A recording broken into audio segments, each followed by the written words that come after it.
আসসালামু আলাইকুম প্রিয় শিক্ষার্থীরা, আমরা চলে আসলাম আমাদের উদ্ভাসের পক্ষ থেকে আমাদের এইচএসসি শিক্ষার্থীদের জন্য আইসিটির একটি ওয়ান শট সিকিউ ক্লাস নিয়ে।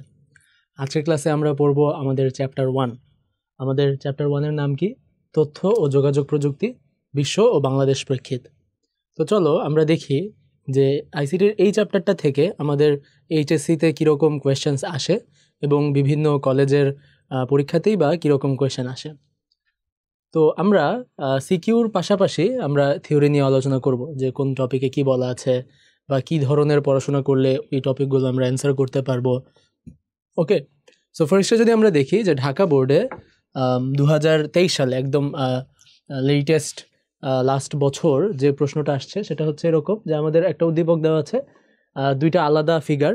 বাম পাশের ফিগারে নতুন জীবকোষ সৃষ্টি, হাইব্রিড শস্য, দুধে আমিষের পরিমাণ বাড়ানো, এই তিনটা বক্স একটা তীর চিহ্নের দিকে নির্দেশ করতেছে। তো মানে বুঝাই যাইতেছে যে কোয়েশ্চেনটা এরকম যে উদ্দীপকের দৃশ্যকল্প 1 এ এই কোয়েশ্চেন মার্ক চিহ্নিত স্থানের প্রযুক্তিটি ব্যাখ্যা করো। তার মানে এই যে তিনটা কথা বলা আছে, এই তিনটা কথা আসলে কোন প্রযুক্তির অংশ? এই মানে কোয়েশ্চেন মার্ক যেখানে দেওয়া প্রশ্নবোধক চিহ্ন, এখানে কোন প্রযুক্তিটা বসবে সেটা আমাদের আলোচনা করতে হবে। আর এটা তো গেল ঘয়ের জন্য হচ্ছে আমাদের পরের দৃশ্যকল্প, পরের বক্সটা ওটা কোয়েশ্চেনের জন্য। তো এটা আমরা পরে দেখতেছি। ফার্স্ট এটা যদি দেখি যে নতুন জীবকোষ সৃষ্টি, অর্থাৎ অ্যাভেলেবল যেই ধরনের জীবকোষগুলো আছে, যেই যেই যেই জীবের ভিতর যেই যেই ধরনের কোষ আছে, যদি আমরা কোনো চেঞ্জ আনতে চাই, ডিএনএতে চেঞ্জ আনতে চাই বা তার জিনোমে যদি কোনো চেঞ্জ আনতে চাই, যেন তার কোনো একটা বৈশিষ্ট্য চেঞ্জ হয়, যেন একটা ইঁদুর তার যেন রোগ প্রতিরোধ ক্ষমতা বৃদ্ধি পায়, যেন একটা ধান সে যেন বেশি মানে অনেক বৃষ্টির মধ্যে অনেক পানির মধ্যেও যেন ধানটা জন্মাইতে পারে। সো এই ধরনের একটা ব্যাপারে যে হাইব্রিড শস্য, অর্থাৎ যেটার হাইব্রিড বলতে ইউজুয়ালি আমরা বুঝাই উচ্চ ফলনশীল, উফশি, তাই না? তো মানে হাইব্রিড ক্যান বি অনেক কিছু হতে পারে, hybrid can be anything. But সাধারণত হাইব্রিড বলতে আমরা বুঝি উচ্চ ফলনশীল, আমরা বুঝি রোগ সহিষ্ণু, আমরা বুঝি যে আবহাওয়া সহিষ্ণু, তাই না, ইত্যাদি। মানে এই সব কিছুকে একসাথে আমরা হাইব্রিড বলি। অ্যাকচুয়ালি হাইব্রিড মানেই হচ্ছে আমরা যখন কোনো কিছু চেঞ্জ করি জেনেটিক্যালি মডিফাইড, সেটাকে আমরা কাইন্ড অফ হাইব্রিড বলতে পারি, যেটা হচ্ছে ন্যাচারাল না। আমরা বলি না জিএমও, জেনেটিক্যালি মডিফাইড, বা জেনেটিক্যালি মডিফাইড ক্রপ বলতে পারি, জেনেটিক্যালি মডিফাইড অর্গানিজম বলতে পারি, তাই না, জিএমও। আচ্ছা, দুধে আমিষের পরিমাণ বাড়ানো, হ্যাঁ, তাহলে এইটাও কি একটা জিনোমের চেঞ্জ আনা? যে ফর এক্সাম্পল দুধটা যদি গাভীর দুধ হয়, তাহলে গাভীর জিনোমে ধরনের চেঞ্জ আনা, যেন সে যখন দুধ প্রডিউস করবে সেটাতে যেন কোনো একটা পার্টিকুলার জিনিস বেশি থাকে, কোনো একটা জিনিস যেন কম থাকে, তাই না, আমিষের পরিমাণ বাড়ানো। বা দুধ প্রোডাকশনটা এমন যেন হয় যারা ল্যাকটোজ ইনটলারেন্ট ওরাও যেন দুধটা খাইতে পারে, ক্যান বি এনিথিং, মানে সব কিছুর জন্য গবেষণা চলে, তাই না? তো অনেক কথা বলে ফেললাম। তো এই ধরনের চেঞ্জ, হ্যাঁ, যে জীবিত কোনো কিছুতে যে চেঞ্জ, জীবকোষ, জীবের দেহে, হ্যাঁ, নট মৃত, জীবিত কোনো কিছু, সেটা গাছ হইতে পারে, সেটা প্রাণী হইতে পারে। সো এই যে উদ্ভিদ কোষ বলো বা প্রাণী কোষ বলো, হ্যাঁ, এই যে জীবকোষের কোনো চেঞ্জ আনা, জিনোমে চেঞ্জ আনা, ডিএনএতে চেঞ্জ আনা, হ্যাঁ, ইত্যাদি ইত্যাদি ইত্যাদি, এইগুলো আসলে কোন প্রযুক্তি? এগুলো হচ্ছে জেনেটিক ইঞ্জিনিয়ারিং, রাইট? এগুলো কোন প্রযুক্তি? এগুলো হচ্ছে জেনেটিক ইঞ্জিনিয়ারিং। আমরা জানি এটা হচ্ছে জেনেটিক ইঞ্জিনিয়ারিং। তো ভাইয়া স্পেলিংটা ইংলিশেই লিখলাম, বাংলা স্পেলিংটা আমরা সবাই অফকোর্স জানি। So genetic engineering, right? তো অনেক সময় এই জিনিসটা নিয়ে অনেকে কনফিউশনে থাকে যে ভাইয়া এটা তো বায়ো ইনফরমেটিক্সও হয়। তো আমাদের বইয়ের পার্সপেক্টিভে যদি আমরা বলি, জেনেটিক ইঞ্জিনিয়ারিং হচ্ছে বায়ো ইনফরমেটিক্সের একটা সাবসেট।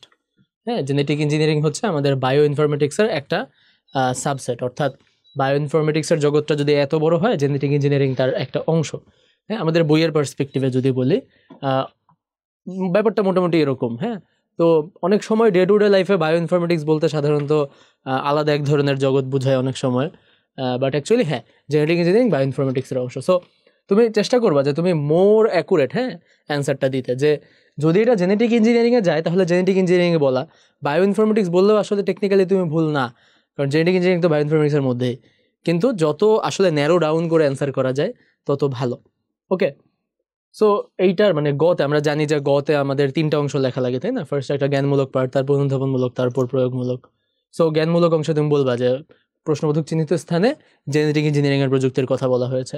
তারপর অনুধাবনমূলক স্থানে একটা বলবা, প্রয়োগমূলক স্থানে আরেকটা বলবা। হ্যাঁ, এভাবে আলাদা করেও বলতে পারো। আবার অনেক সময় আইসিটির কোয়েশ্চেনগুলো হয়তো একটু ডিফারেন্ট টাইপের হয়, হ্যাঁ, যেহেতু ব্যাখ্যা করতে বলছে, তুমি জাস্ট এটা লিখে তারপর জেনেটিক ইঞ্জিনিয়ারিংয়ের ঢালাও ব্যাখ্যা দিয়ে যেতে পারো, সেটাতেও তুমি মার্ক পাবা। হ্যাঁ, so that's it genetic engineering. তো জেনেটিক ইঞ্জিনিয়ারিং আমরা কী ব্যাখ্যা দিব? জেনেটিক ইঞ্জিনিয়ারিং আমরা ব্যাখ্যা দিব যে জেনেটিক ইঞ্জিনিয়ারিং, এই কথাগুলো তো ফার্স্ট আমাকে এক্সপ্লেন করতেই হবে যে এগুলা কেন, মানে কেন জেনেটিক ইঞ্জিনিয়ারিং অ্যান্সার হইলো, এটা আমাকে ফার্স্টে এক্সপ্লেন করতেই হবে। হ্যাঁ, এটা হচ্ছে অনুধাবনমূলকের পার্ট, যে আমি কেমনে বুঝলাম যে এই তিনটা হচ্ছে এটা। তোমাকে এক্সপ্লেন করতে হবে যে জেনেটিক ইঞ্জিনিয়ারিং আমরা জিন চেঞ্জ করি, জিনোম চেঞ্জ করি, করে এটা করা পসিবল, এটা করা পসিবল, এটা করা পসিবল। তার প্রয়োগমূলক স্থানে যে তুমি জেনেটিক ইঞ্জিনিয়ারিংয়ের ব্যাখ্যা দিবা যে ওই যে অ্যাগেইন এটা দিয়ে ডিএনএ চেঞ্জ করা, হ্যাঁ, জিনোম চেঞ্জ করা ইত্যাদি ইত্যাদি পসিবল। এবং এর মাধ্যমে আমরা আসলে at the end of the day যে কোনো ধরনের চেঞ্জ আনতে চাইলে আনতে পারি, কিন্তু মানে আনা পসিবল, বাট আমরা পারি কিনা সেটা পরের হিসাব। কারণ মানে এটার জন্য তো আসলে অনেক অনেক রিসার্চ দরকার, হ্যাঁ, অনেক আসলে বোঝা দরকার। হ্যাঁ, যেমন তোমরা জানো যে পাটের জিনোম সিকোয়েন্স বাংলাদেশের একজন বিজ্ঞানী আবিষ্কার করছেন, তাই না? তার নাম মনে আছে? মনে না থাকলে গুগল করে দেখে নাও আরেকবার। হ্যাঁ, তো এটাই আর কি। তো তোমার কোনো একটা পার্টিকুলার জিনিসের যদি তুমি চেঞ্জ জানতে চাও, তোমার ওটার জিনোম সিকোয়েন্স জানতে হবে, ওটার উপর রিসার্চ করতে হবে, টেস্টিং করতে হবে। ধরো মানুষের কোনো একটা জিনিসের জিনোমের যদি তুমি চেঞ্জ জানতে চাও, সেইটা অফকোর্স তুমি মানুষের উপর টেস্ট করতে পারবে না ফার্স্টে, তোমাকে অন্য কোনো কিছুর উপর টেস্ট করতে হবে। ইউজুয়ালি গিনিপিগের উপর টেস্ট করা হয়, বা আরও অন্যান্য, মানে যাদের জিনোম সিকোয়েন্স মানুষের কাছাকাছি, হ্যাঁ, যাদের ডিএনএ অনেকটা মানুষের মতো, যেমন বলা হয় না যে বানর শ্রেণীর যেই প্রাণীগুলো, হ্যাঁ, তাদের যেই জিনোম সিকোয়েন্স বা জিন, সেটা মানুষের যেই ডিএনএ বা ইয়ের কাছাকাছি। হ্যাঁ, তো মানে এটা দিয়ে কিন্তু অ্যাকচুয়ালি এটা বোঝানো হয় না যে মানুষ বানর থেকে আসছে অর সামথিং, এটা দিয়ে এটাই বোঝানো হয় যে কাছাকাছি। এর মানে কি? এর মানে হচ্ছে যে মানুষ, মানে ওদের উপর যদি আমি একটা জিনিস টেস্ট করি এবং সেটা যদি সাকসেসফুলি রান করে, সাকসেসফুল হয়, তাহলে সেটা আমি পরবর্তীতে ডিরেক্ট মানুষের উপর টেস্ট না করে আমি কিন্তু ওদের উপর টেস্ট করতে পারতেছি, তাই না? সো এটাই আর কি, এই জিনিসগুলো বলবা, তুমি নিজের ভাষায় বলবা। অ্যাকচুয়ালি এই চ্যাপ্টার 1-এর টপিকগুলা টু বি অনেস্ট বইয়ের পড়াশোনার বাইরেও আসলে অনেক বড় একটা জগৎ পড়াশোনা। তোমাদের যদি আগ্রহ থাকে, এবং থাকাটাই স্বাভাবিক, তাহলে এগুলো নিয়ে আরও জানার, আরও বোঝার, হ্যাঁ, যেন তোমরা সুযোগ পাও, যখন তোমরা গুগলে সার্চ করবে, ইউটিউবে সার্চ করবে, ওকে? আর বইয়েও যথেষ্ট সুন্দর করে লেখা আছে, উদ্ভাসের প্যারালাল টেক্সটও সুন্দর করে লেখা আছে, এগুলো পড়লে অনেক কিছু জানতে পারবা। তো আমরা চলে যাই ঘতে। হ্যাঁ, গ নিয়ে অনেক কথা বললাম, জেনেটিক ইঞ্জিনিয়ারিং। ঘতে চলে যাই। ঘতে বলা হচ্ছে যে চতুর্থ শিল্প বিপ্লবের ক্ষেত্রে দৃশ্যকল্প 2-এ উল্লেখিত প্রযুক্তিটির ভূমিকা মূল্যায়ন করো। সো দৃশ্যকল্প 2-এ কি বলছে? যে বর্তমানে বিভিন্ন শিক্ষা প্রতিষ্ঠান তাদের নিরাপত্তা, গবেষণা, এমনকি বিনোদনের ক্ষেত্রেও মানুষের ব্যবহার সীমিত করে নিয়ে আসছে। প্রযুক্তির জগতে এটি চতুর্থ শিল্প বিপ্লব নামে পরিচিত। অর্থাৎ কি করতেছে তারা? নিরাপত্তা বলো, গবেষণা বলো, বিনোদন বলো, সব জায়গাতেই মানুষের ব্যবহার কমায় ফেলছে। অর্থাৎ সব কিছু অটোমেটিক করে ফেলতেছে, হ্যাঁ, অটোমেশন করে ফেলতেছে। এবং এই অটোমেশনটাকে তারা চতুর্থ শিল্প বিপ্লব বলতেছে। ওকে, সো এটা একটা নতুন জিনিস, আমরা বইয়ে কখনো চতুর্থ শিল্প বিপ্লব ওয়ার্ডটা হয়তো বা পড়ি নাই। তো এটা একটা নতুন জিনিস। তুমি যদি 2023 সালে ভর্তি পরীক্ষা বলি, এইচএসসি পরীক্ষা দিতা ঢাকা বোর্ডে, তাহলে তুমি খুবই অবাক হইতা যে আল্লাহ, এটার অ্যান্সার আমি কীভাবে দেবো? চতুর্থ শিল্প বিপ্লব কি আমি তো জানি না। But at the end of the day তোমাকে আসলে চতুর্থ শিল্প বিপ্লব কি এটা উদ্দীপকেই বলে দিছে। তোমাকে শুধু বলছে যে এটা দৃশ্যকল্প 2-এর উল্লিখিত প্রযুক্তিটির ভূমিকা মূল্যায়ন করো। অর্থাৎ আলটিমেটলি এখানে একটা প্রযুক্তির কথা বলছে যে মানুষের ব্যবহার সীমিত করে নিয়ে আসা হয়েছে, মানুষের ব্যবহার সীমিত করে নিয়ে আসা হয়েছে। তো কোন প্রযুক্তিটার মাধ্যমে মানুষের ব্যবহার আমরা সীমিত করে নিয়ে আসি বলো? এটা হচ্ছে তোমার মাথায় দুইটা আসতে পারে, একটা হচ্ছে আর্টিফিশিয়াল ইন্টেলিজেন্স আর একটা হচ্ছে রোবোটিক্স। তো মানে ওইভাবে যদি বলি যে মানুষের ব্যবহার, অ্যাকচুয়াল মানুষের ব্যবহার সীমিত করে নিয়ে আসে, তাহলে এটা হচ্ছে রোবোটিক্স। রোবোটিক্স পড়ে আর কি, রোবোটিক্স পড়ে, রোবোটিক্স। আর্টিফিশিয়াল ইন্টেলিজেন্সও আসে হিসাবে। হ্যাঁ, তো মানে আমি সাজেস্ট করবো যে তুমি দুইটাই লিখতে পারো, এটার কোনো বাধা ধরা নিয়ম নেই।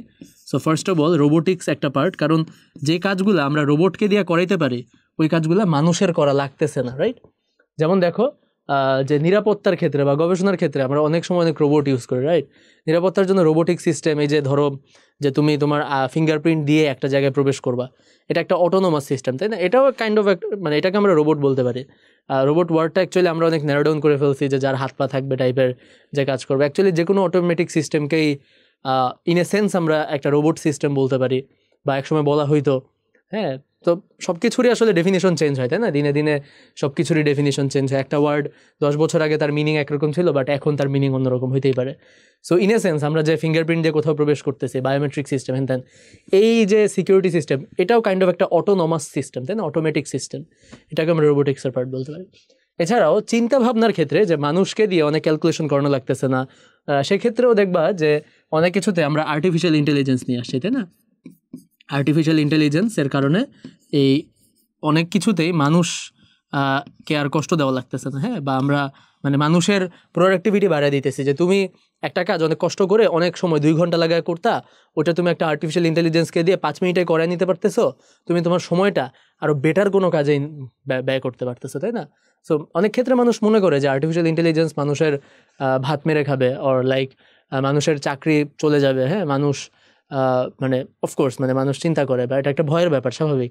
যে রোবট যখন আসলো শুরুর দিকে প্রোডাকশন সিস্টেমে, হ্যাঁ, ধরো দেখা যেত যে একটা অ্যাসেম্বলি লাইনে একটা কোনো একটা কোম্পানির, ধরো ফর এক্সাম্পল সাবান প্রস্তুত করবে, তো সাবান প্রস্তুতকারক একটা কোম্পানির ধরো যে অ্যাসেম্বলি লাইনে সাবান এর মানে সে লিকুইডটা গোলানো থেকে শুরু করে সব কিছু মিশানো থেকে শুরু করে ওটাকে সাবানটাকে একটা ডাইসের মধ্যে বসানো, ওটাকে শুকানো, ওটাকে প্যাকেট করা ইত্যাদি ইত্যাদি সব কিছু ধরো মানুষ করতো। তো সেখান থেকে আস্তে আস্তে কিছু কিছু জিনিস রোবট দিয়ে রিপ্লেস হয়েছে। টু বি অনেস্ট এমন সিস্টেম বানানো পসিবল, অথবা হয়তো আছে, আমি জানি না। সাবান কেন, অন্য যে কোনো কিছুতে, ধরো একটা ব্যাটারি, তুমি একটা ড্রাইসেল ব্যাটারির কোম্পানি চিন্তা করো, হ্যাঁ, বা একটা শ্যাম্পু, এনিথিং। সো এই অ্যাসেম্বলি লাইনের পুরাটাই অটোমেটিক সিস্টেম, মানে অটোমেটেড করা, পুরাটাই রোবটরা কন্ট্রোল করতেছে, হ্যাঁ। এবং কোনো মানুষের ওই যে বলো না হাতের স্পর্শ ছাড়াই উৎপন্ন হচ্ছে, হাতের স্পর্শ ছাড়া মানে কি, পুরোটাই অটোমেটিক সিস্টেমে, কোনো মানুষের ওখানে কোনো কাজই নেই, পুরো সিস্টেম রেডি করা আছে, তুমি ইনপুট দিবা আউটপুট পাবা, তুমি তোমার কেমিক্যাল ইনপুট দিবা, আউটপুটে তুমি সাবান পেয়ে যাবা প্যাকেট করা, ঠিক আছে? সো এইটা কি তাহলে? হ্যাঁ, অফকোর্স এটা আসলে অনেকগুলো মানুষ, ধরো 100টা 1000টা 10,000টা মানুষের চাকরি কিন্তু চলে গেল, তাই না? যারা অ্যাসেম্বলি লাইনে কাজ করতো তাদের চাকরি চলে গেল। বাট এটা অফকোর্স ট্রু, কিন্তু এটা একই সাথে এটাও ট্রু যে at the end of the day ওই মানুষগুলো যদি তাদের স্কিল ডেভেলপ করতে পারে, তারা যদি তাদেরকে আরও বেটার করতে পারে, তাহলে তারা আরও বেটার কোনো জায়গায় কাজ করতে পারবে। এবং এই যে আমরা মানে মানুষের ডিপেন্ডেন্সি কমায় ফেললাম কোনো একটা কাজে, এটা কিন্তু মানব জাতির জন্য at the end of the day ভালোই। কারণ দেখো যে এই ঝুঁকিপূর্ণ কাজগুলো করতে যে অনেক মানুষই কিন্তু আহত হয় বা মারা যায়, তাই না? হয়তো সাবান প্রোডাকশনটা ঝুঁকিপূর্ণ না, বাট আমি বলতে চাচ্ছি ধরো বিল্ডিংয়ের কোনো কাজ, কনস্ট্রাকশনের কোনো কাজ, হ্যাঁ, এবং কনস্ট্রাকশনের কাজে তোমরা দেখছো বিরাট বড় বড় রোবোটিক সিস্টেম বা বড় বড় মেশিনারিজ ইউজ করা হয়, রাইট? সো এটাই আর কি, মানে তো আর্টিফিশিয়াল ইন্টেলিজেন্স একটা, রোবোটিক্স একটা, তো এই দুইটাই তুমি ব্যাখ্যা করতে পারো, হ্যাঁ, দুইটাই আসলে ইম্পর্টেন্ট। যে অনেক ছোটোখাটো ম্যাথমেটিক্যাল বলো বা চিন্তা ভাবনা করার কাজে মানুষকে দিয়ে কষ্ট না করে আর্টিফিশিয়াল ইন্টেলিজেন্স দিয়ে কিছু করায় ফেলা যায়। আর মেইনলি হচ্ছে মানুষের যে কায়িক পরিশ্রম, মানুষের হাত পায়ের ব্যবহার কমায় ফেলে সেই কাজগুলো রোবট দিয়ে করে ফেলা যায়। তো চতুর্থ শিল্প বিপ্লব নিয়ে যদি একটু কথা বলি, চতুর্থ শিল্প বিপ্লব বা ইংলিশে বলা হয় হচ্ছে ফোর্থ ইন্ডাস্ট্রিয়াল রেভলিউশন, হ্যাঁ, first industrial revolution, second industrial revolution, third industrial revolution, হ্যাঁ, এগুলোর ব্যাপারে তোমরা একটু গুগল করে দেখতে পারো কোনটার কাজ কি, বা তোমরা হয়তো বিভিন্ন সময় পড়ছো, হ্যাঁ, বা শুনছো, বা তোমরা হয়তো ইন্ডাস্ট্রিয়াল রেভলিউশনের নাম না শুনলেও বিভিন্ন রেভলিউশনের নাম শুনছোই, তাই না? ইন্ডাস্ট্রিয়াল রেভলিউশন ধরো একটা সময় ছিল যে যে চাকুরিজীবী বা কর্মজীবী যারা, হ্যাঁ, বা দিনমজুর, লেবার, হ্যাঁ, ওয়ার্কার, হ্যাঁ, তাদেরকে অনেক এক্সপ্লয়েট করা হতো, হ্যাঁ, অনেক কম টাকার বিনিময়ে তাদেরকে কাজ করানো হতো। তো ওয়ান অফ দ্য রেভলিউশনে আসলে মানুষজন এটা বুঝতে পারছে যে আমরা এত কম টাকায় খাটতেছি, কিন্তু আমরা যদি কাজ না করি তাহলে তো ইন্ডাস্ট্রিই চলবে না। সো আমরাই আসলে ইন্ডাস্ট্রি মানে চালিকা শক্তি। সো আমাদেরকে বেশি বেতন না দিলে, আমাদেরকে ন্যায্য বেতন, বেশি না অ্যাকচুয়ালি, ন্যায্য বেতন, হ্যাঁ, না দিলে, আমরা যেটা ডিজার্ভ করি, যতটুকু না হইলে আমার জীবন চলতেছে না, সংসার চলতেছে না, অতটুকু না দিলে আমরা কাজ করব না। সো এরকম অনেক কিছু আছে। ফোর্থ রেভলিউশন যেটা, ওটা হচ্ছে মানে টেকনোলজিক্যাল রেভলিউশন, এবং টেকনোলজিক্যাল রেভলিউশন এটাকে বলা হয় হচ্ছে সাইবার ফিজিক্যাল সিস্টেম, হ্যাঁ, ফোর্থ ইন্ডাস্ট্রিয়াল রেভলিউশনে বলা হয় হচ্ছে সাইবার ফিজিক্যাল সিস্টেমের ডেভেলপমেন্ট, সাইবার ফিজিক্যাল সিস্টেম, হ্যাঁ, সাইবার ফিজিক্যাল সিস্টেম। এবং এই সাইবার ফিজিক্যাল সিস্টেমের আন্ডারে অনেক কিছু মানুষ চিন্তা ভাবনা করে। তার মধ্যে একটা হচ্ছে অটোনমাস রোবট, অনেক কিছুর মধ্যে একটা হচ্ছে এই যে অটোনমাস রোবট, এই যে ভাই বললাম না স্বয়ংক্রিয় রোবট, অটোনমাস মানে স্বয়ংক্রিয় রোবট। ইউজুয়ালি অটোনমাসই ইউজ করি আমরা। স্বয়ংক্রিয় ছাড়া যে রোবট, সেটা হচ্ছে ধরো তুমি রিমোট কন্ট্রোল দিয়ে কন্ট্রোল করবা, এইটা করো ওটা করো, রাইট, বা কিছু। সো অটোনমাস রোবট মানে রোবটটাকে আমি প্রোগ্রাম করে দিব, ও ওর মতো চিন্তা ভাবনা করে কাজ করবে, যেটা প্রোগ্রাম করা সেটা করতে পারবে, হ্যাঁ, আমার কোনো ইনপুট ছাড়াই সে করতে পারবে। যদি রোবট চালানোর জন্য সারাদিন আমার বসেই থাকা লাগে, তাহলে লাভ হলো কি রোবট বানায়, তাই না? ওই কাজটা আমি করে ফেলতে পারতাম ওর সামথিং। সো এটা আর কি। হ্যাঁ, তো মোটামুটি এই বলার, তোমরা আরও দেখতে পারো চতুর্থ শিল্প বিপ্লব নিয়ে। বাট আমি যেটা বলতে চাইলাম, হ্যাঁ, যে এই কোয়েশ্চেনটা পড়ে তুমি ভয় পাইতে পারো যে ভাই চতুর্থ শিল্প বিপ্লব কি, আমি তো জানি না। তোমার জানার দরকার নাই তো, কোয়েশ্চেনটা তো ওভাবেই করা আছে যে মানুষের ব্যবহার সীমিত হয় এমন একটা প্রযুক্তি, সেমন একটা না, 2টা প্রযুক্তি তুমি জানো, তুমি সেটা নিয়ে ডিসকাস করলা, ওকে, তুমি মার্ক পেয়ে যাবা। ওকে, আমরা তাহলে আরেকটা কোয়েশ্চেনে চলে আসি। এটা ও ঢাকা বোর্ডে আসছে 23 সালে, যে ডাক্তার, এবং ঢাকা বোর্ড 23 সালে, তাহলে চ্যাপ্টার 1 থেকে 2টা কোয়েশ্চেন আসছে। হ্যাঁ, সো দেখো, ডাক্তার জেসি দেব নিয়ন্ত্রিত তাপমাত্রার চিকিৎসা পদ্ধতি সম্পর্কে বিশেষ প্রশিক্ষণ গ্রহণের জন্য জাপান গিয়েছিলেন। তো নিয়ন্ত্রিত তাপমাত্রার চিকিৎসা পদ্ধতি কোনটা? আমাদের বই আসলে চিকিৎসা পদ্ধতি আছেই একটা, সেটা হচ্ছে ক্রায়োসার্জারি, সেটা নিয়ন্ত্রিত তাপমাত্রাতে, তাই না, অনেক ঠান্ডা পরিবেশে।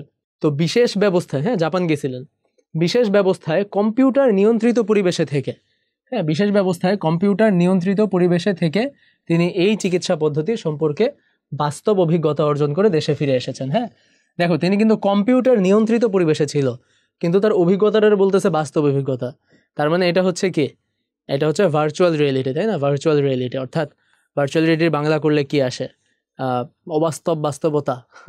ভার্চুয়াল মানে অবাস্তব, সামথিং লাইক কাল্পনিক, অ্যান্ড রিয়েলিটি মানে তো বাস্তব, সো অবাস্তব বাস্তবতা অর সামথিং। সো এটাই আর কি, যে কম্পিউটার নিয়ন্ত্রিত পরিবেশে বাস্তব কিছু, তার মানে অ্যাকচুয়ালি কোনো মানুষের উপর সে সার্জারি করে প্র্যাকটিস করে নেই, তাকে একটা ভার্চুয়াল রিয়েলিটিতে তাকে ফিল করানো হয়েছে যে সে অ্যাকচুয়ালি একটা মানুষের উপর বা কোনো একটা জায়গায় সে সার্জারি করতেছে। হ্যাঁ, তাকে এই প্র্যাকটিসটা করানো হয়েছে। তো অ্যাকচুয়ালি সে বাস্তব অভিজ্ঞতা পাইছে, কিন্তু অভিজ্ঞতা দেওয়ার প্রসেসটা বাস্তব ছিল না, অভিজ্ঞতা দেওয়া হয়েছে কম্পিউটারের মাধ্যমে। ঠিক আছে, সো দেশে ফিরে আসছেন, এখন তার রোগীর কাছে এলে তিনি বিশেষ কিছু জটিল রোগের অপারেশন সফলতার সাথে চিকিৎসা ব্যবহার করে থাকেন। তো উদ্দীপকে উল্লিখিত ডাক্তারের প্রশিক্ষণ গ্রহণের প্রযুক্তিটি ব্যাখ্যা করো। তো তিনি প্রশিক্ষণ গ্রহণ করছেন কিসে? প্রশিক্ষণ গ্রহণ করছেন এই যে এটা, তাই না, কম্পিউটার নিয়ন্ত্রিত পরিবেশে। তাহলে প্রশিক্ষণ গ্রহণের প্রযুক্তি হচ্ছে ভার্চুয়াল রিয়েলিটি, তাই না, ভার্চুয়াল রিয়েলিটি।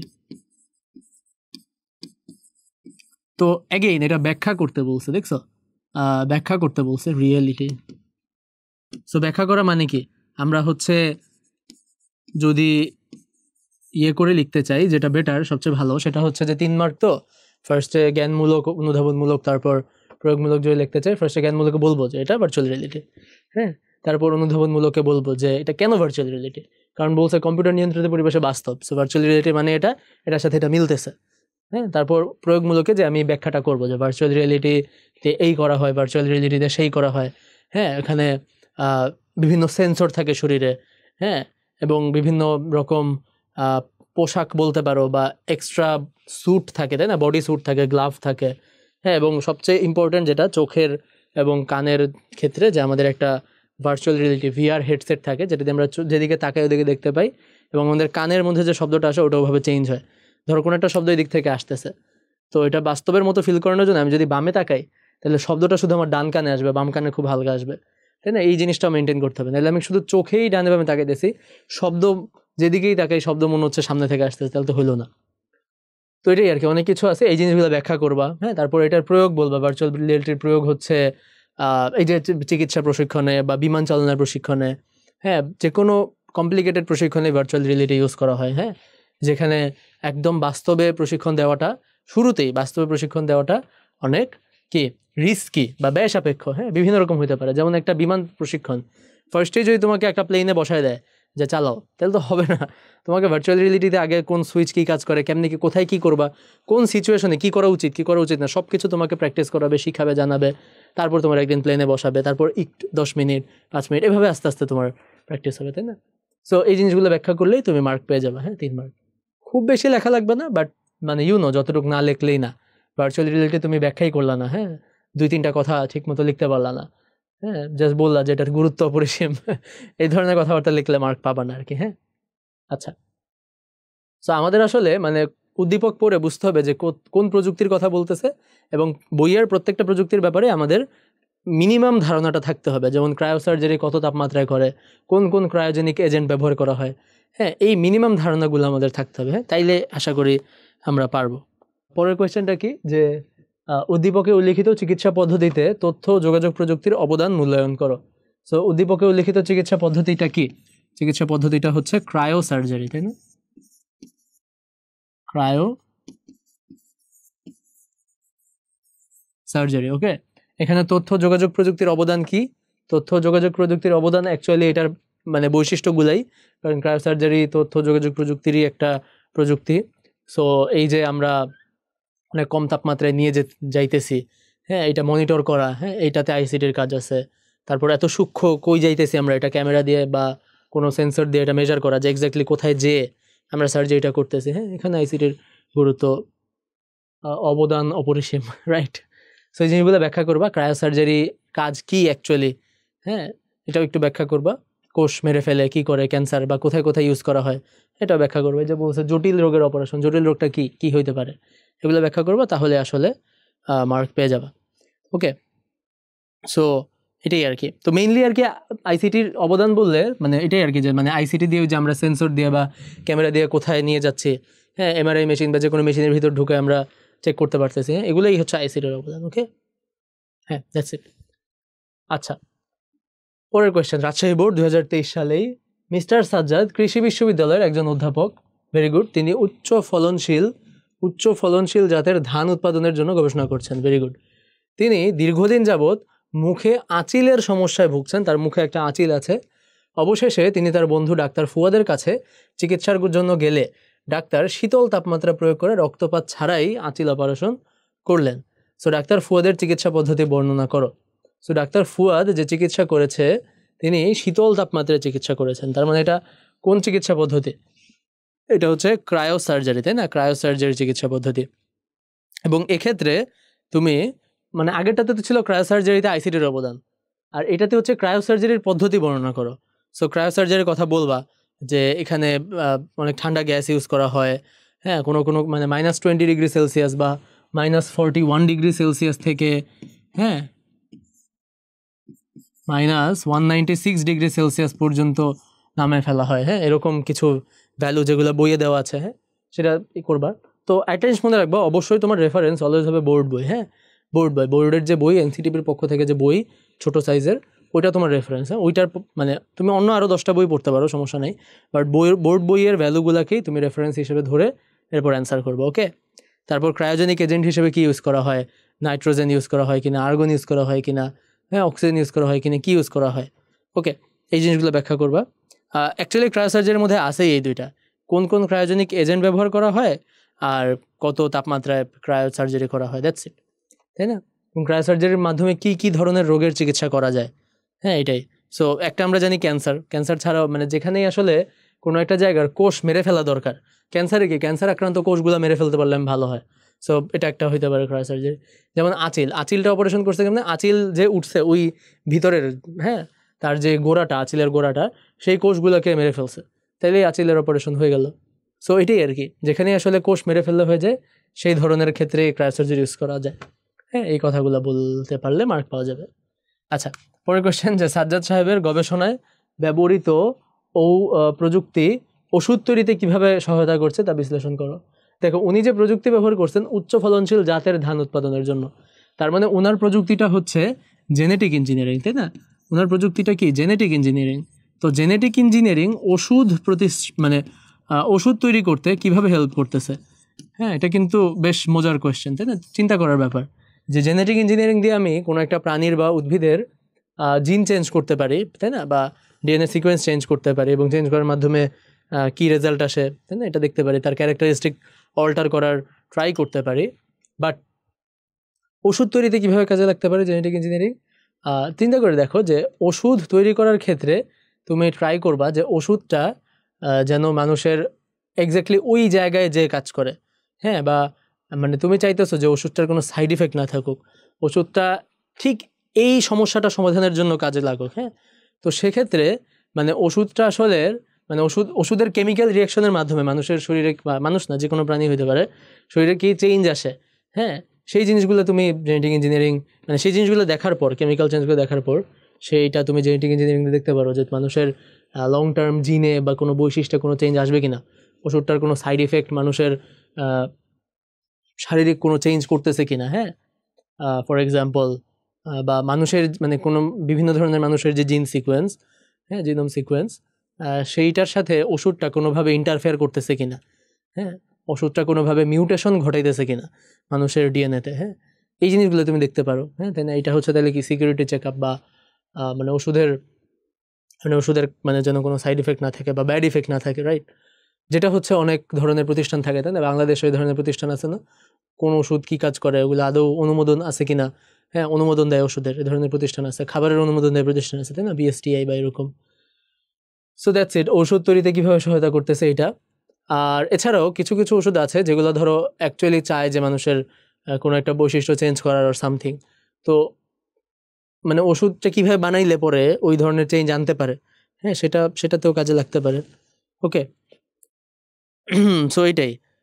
তারপর আরেকটা ব্যাপার আসে, হ্যাঁ এই হচ্ছে দুইটা কথা বললাম, কোনো সাইড ইফেক্ট বা অ্যাকচুয়াল ইফেক্ট।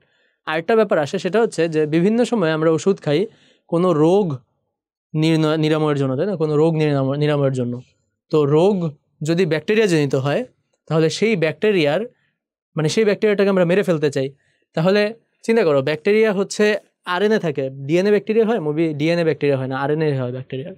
সো ওই ব্যাকটেরিয়ার আরএনএতে বা ডিএনএতে কিভাবে ওই ওষুধটা ইফেক্ট ফেলবে, এবং ওই ওষুধটা কিভাবে যেই ব্যাকটেরিয়াটাকে মেরে ফেলতে পারবে, এই ব্যাকটেরিয়ার ডিএনএ চেঞ্জ করে ফেলবে, হ্যাঁ নষ্ট করে ফেলবে, সেটা আমরা চাই। বা যদি ভাইরাস হয়, ভাইরাসের মানে ভাইরাস তো আসলে জীব জ্বরের মাঝামাঝি থাকে, বাট মানুষের শরীরে গেলে তো আসলে জীব হয়ে যায়।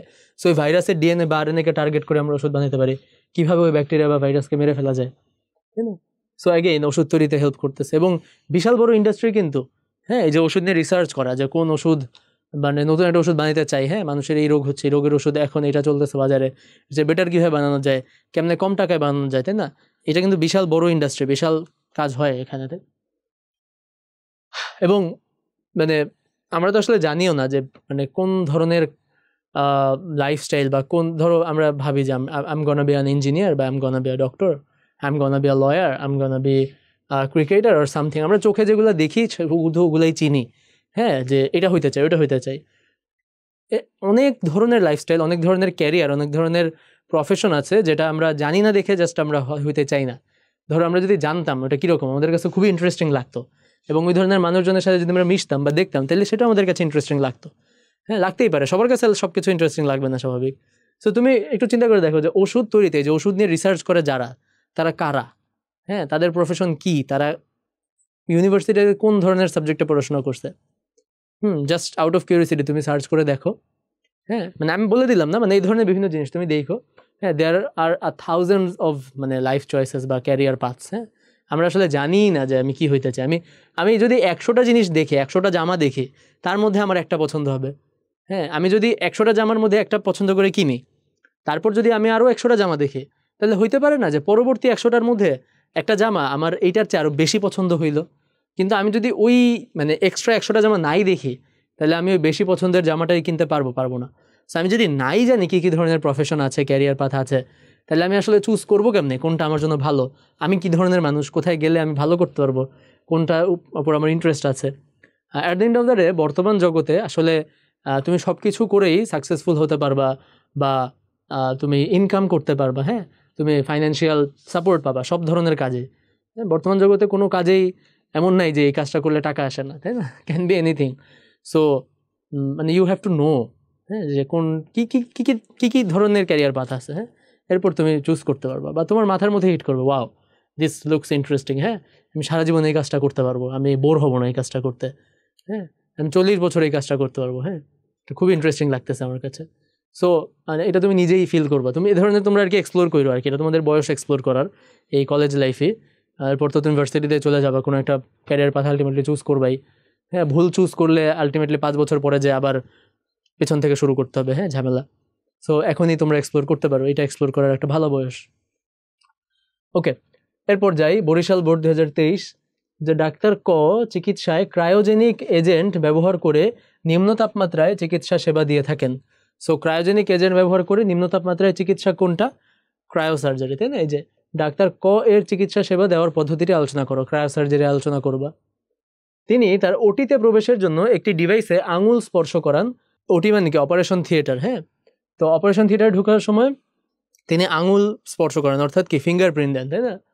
অন্যদিকে গবেষক খ তার কক্ষে প্রবেশ করার জন্য কণ্ঠস্বর ব্যবহার করেন। হ্যাঁ সো দেখো আমাদেরকে ঘতে বলতেছে যে ডাক্তার ক ওটিতে প্রবেশ করার জন্য যে প্রযুক্তি, এবং গবেষক খ তার কক্ষে প্রবেশ করার প্রযুক্তির মধ্যে কোনটা উত্তম? সো এই দুইটাই হচ্ছে বায়োমেট্রিকের দুইটা ওয়ে, তাই না? দুইটাই হচ্ছে বায়োমেট্রিক এবং দুইটাই কি বৈশিষ্ট্যগত, মানে ক্যারেক্টারিস্টিক, নাকি গঠন গঠন ব্যবহারগত, তাই না? বলতো মানুষের কণ্ঠস্বর এবং মানুষের যে ফিঙ্গারপ্রিন্ট, হ্যাঁ, এই সবগুলোই হচ্ছে মানে বৈশিষ্ট্যমূলক, হ্যাঁ, যেটা মানুষের চেঞ্জ করতে পারে না। আর ব্যবহারগত যেটা আমরা বলি যে বিহেভিওরিয়াল, হ্যাঁ, বিহেভিওরিয়াল বায়োমেট্রিক কোনগুলা? যে মানুষের হাতের লেখা বা সিগনেচার, হ্যাঁ, বা মানুষের হাঁটার ছন্দ, হ্যাঁ, বা মানুষের টাইপিং কি স্ট্রোক, এগুলো হচ্ছে ব্যবহার, বিহেভিওরিয়াল। আর মানুষের বৈশিষ্ট্যগত হচ্ছে এই যে মানুষের fingerprint, hand geometry, retina, Irish, voice, তাই না? সো এর মধ্যে কোনটা উত্তম? উত্তম মানে কি? বায়োমেট্রিক ইউজ করি আমরা সিকিউরিটির জন্য, তো কোনটা বেশি সিকিউর, রাইট? উত্তম মানে কোনটা বেশি সিকিউর। সো ফিঙ্গারপ্রিন্ট আর যদি ভয়েস স্ক্যান এর মধ্যে আমরা কম্পেয়ার করি,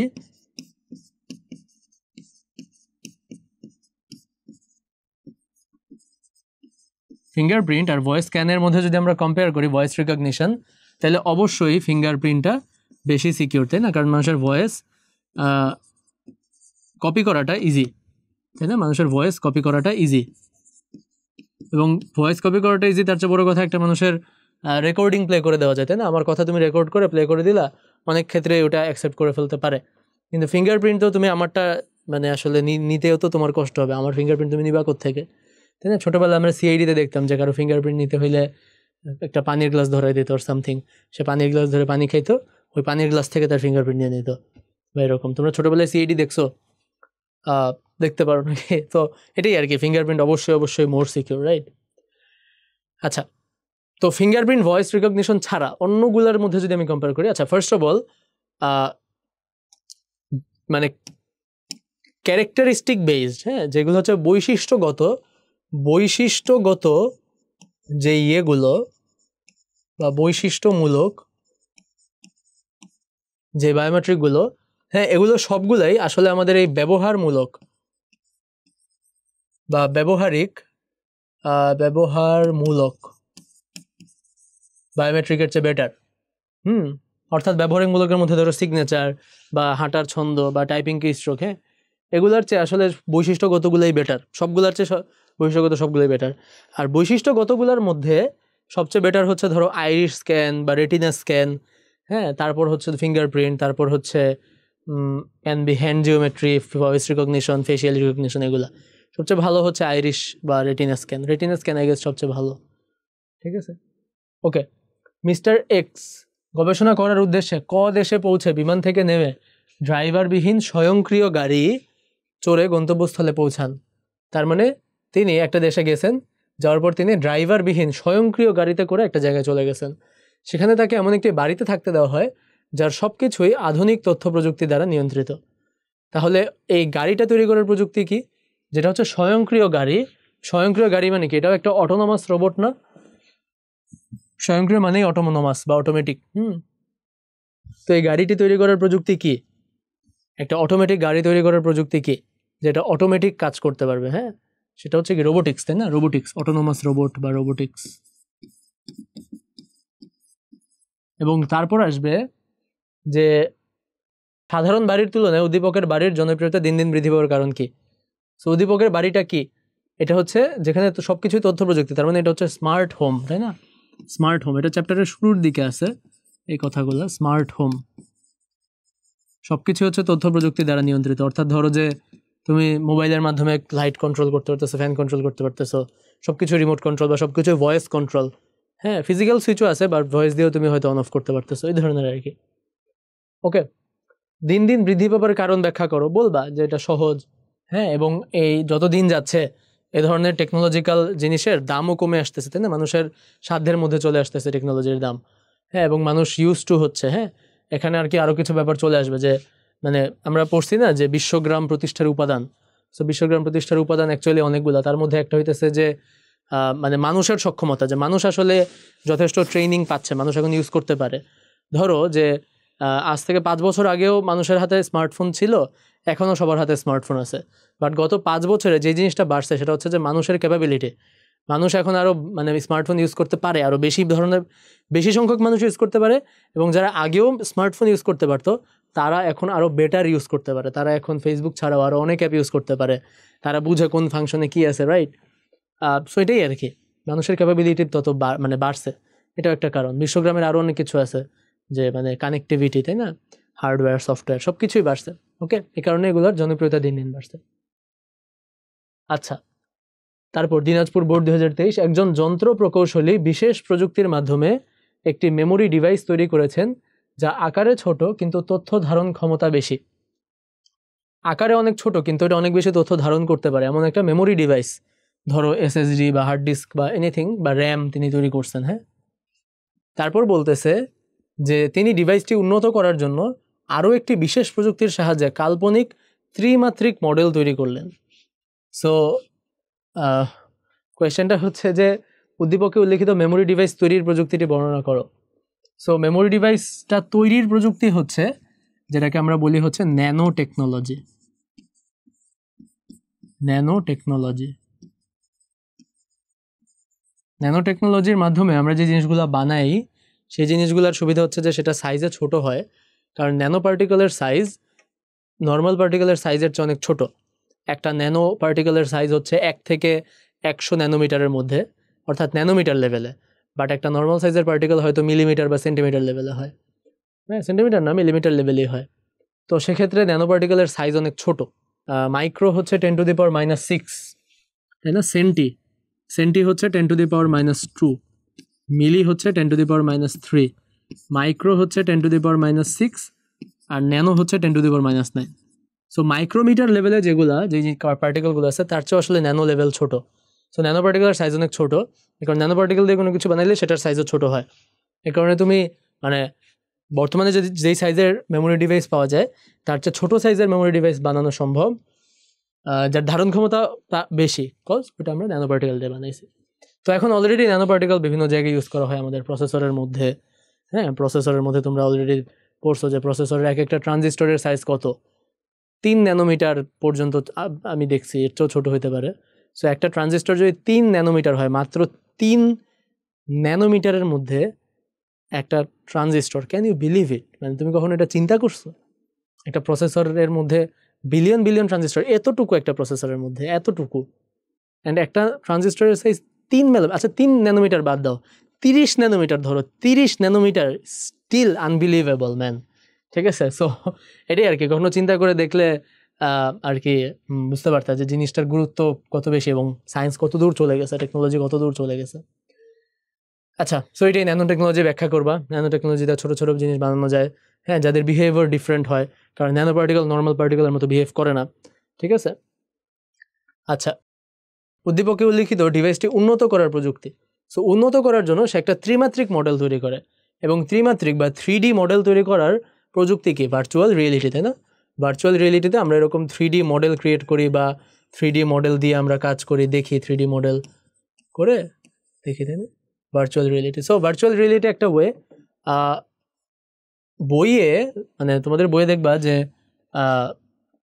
এরকম জিনিসও আছে যে আমাদের মানে ঠিক ভার্চুয়াল রিয়েলিটি না বলে ধরো যে এরকমও আছে যে কম্পিউটার এইডেড ডিজাইন বলি না আমরা, ক্যাড, যে কম্পিউটার দিয়ে কোনো কিছু ডিজাইন করা। হ্যাঁ, তারপর দেখি আরেকটা কথা, এখানে তো কাল্পনিক বলছে, তাহলে ভার্চুয়াল রিয়েলিটি হবে।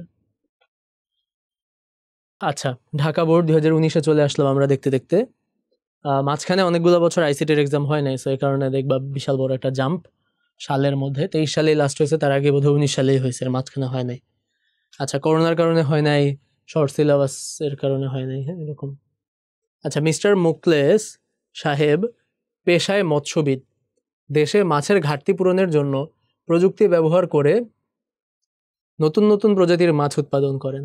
তার অফিসে প্রবেশের জন্য দরজার সামনে রাখা একটি মেশিনে আঙুলের ছাপ দিলে দরজা খুলে যায়, অতঃপর তার কক্ষে প্রবেশের জন্য দরজার সামনে রাখা একটি মেশিনের দিকে তাকালে দরজা খুলে যায়। সো মাছ উৎপাদনের প্রযুক্তি ফার্স্টে ব্যাখ্যা করতে বলছে। মাছ উৎপাদনের প্রযুক্তি কি? ব্যবহার করে নতুন নতুন প্রজাতির মাছ। তো এই যে নতুন প্রজাতি মানে উদ্ভব করার বা আবিষ্কার করার বইটা হচ্ছে জেনেটিক ইঞ্জিনিয়ারিং। হ্যাঁ, জিনগত চেঞ্জ আনা, যেই মাছ ধরো যে ময়লা পানিতেও বাঁচবে, বা যে মাছ ধরো যে কম খাবার খেয়ে বেশি মোটা তাজা হবে, হ্যাঁ, এই ধরনের। আচ্ছা, এবং তারপর দেখো উদ্দীপকের আলোকে অফিসে প্রবেশ ও কক্ষে প্রবেশের জন্য কৌশল দুটির মধ্যে কোনটি বেশি সুবিধাজনক। সো অফিসে প্রবেশের জন্য তিনি আঙুলের ছাপ দিবেন, অর্থাৎ এটা হচ্ছে ফিঙ্গারপ্রিন্ট, আর কক্ষে প্রবেশের জন্য তিনি দরজার দিক মেশিনের দিকে তাকাবেন, তার মানে এটা হচ্ছে ফেস রিকগনিশন। সো ফিঙ্গারপ্রিন্ট আর ফেস রিকগনিশনের মধ্যে অবশ্যই অবশ্যই অবশ্যই ফিঙ্গারপ্রিন্ট বেশি সিকিউর, তাই না? ফিঙ্গারপ্রিন্ট অনেক অনেক বেশি secure, because face recognition can be wrong. Face recognition অনেক সময় আইডেন্টিক্যাল টুইন থাকে না, যেটাকে আমরা বলি যমজ, তো যমজ ভাইকে দেখে ফেশিয়াল রিকগনিশন খুলে যেতে পারে, বা একটা মানুষ না থেকেও তার ছবি থাকলে অনেক সময় জাস্ট ছবি দেখানোর মাধ্যমে অ্যাকসেপ্ট করে ফেলতে পারে, হ্যাঁ। সো ফেশিয়াল রিকগনিশন এর চেয়ে অবশ্যই অবশ্যই আঙুলের ছাপ বেটার। তো একটা মানুষের ফেশিয়াল রিকগনিশন বেটার করার জন্য যদিও তুমি দেখবা বিভিন্ন সময় যে ইদানিং অনেক নতুন জিনিস বের করা হয়েছে, যেমন শুধু ছবি ফেস দেখলেই হয় না, যেমন তোমরা হয়তো voter ID card, NID card যদি করতে যাও সেক্ষেত্রে, বা পাসপোর্ট যদি করতে যাও, বা ধরো যে তুমি বিকাশ অ্যাকাউন্ট খুলতে গেছো, এই ধরনের বিভিন্ন জায়গায় তুমি দেখবা যে শুধু চেহারা দেখাইলেই হয় না, তোমাকে ডানে ঘুরতে বলে, বামে ঘুরতে বলে, তোমাকে হাসি দিতে বলে, হ্যাঁ। তো এটা কেন? কারণ হইতেছে যে তুমি অন্য একটা মানুষের ছবি নিয়ে আসতে পারো, কিন্তু ওই মানুষটারে তুমি ওই টাইমে ডানে তাকাবে, বামে তাকাবে, সব কিছু দিয়ে তুমি করাবে কেমনে, তাই না? তো জিনিসটা কমপ্লিকেটেড করার জন্য এই ধরনের কাজ করা হয়। বা একটা মানুষের হয়তো চেহারা মিলে গেল, বা কোনো কারণে তার কানের অবস্থান বা তার চেহারার যে আকৃতিটা কতটা মোটা কতটা চিকন এটা নাও মিলতে পারে, তো সব কিছু যেন হিসাব করতে পারে, এই কারণে ডানে তাকাতে বলে, বামে তাকাতে বলে, হাসতে বলে, তারপর চোখ ব্লিঙ্ক করতে বলে, অনেক কিছু বলে, তাই না? তোমরা হয়তো দেখছো, হয়তো দেখো নাই, যারা দেখো নাই তারাও 2-1 বছরের মধ্যে ভোটার আইডি কার্ড করতে গেলে বা বিকাশ টিকাশ অ্যাকাউন্ট এগুলো খুলতে গেলে দেখবা, বুঝছো?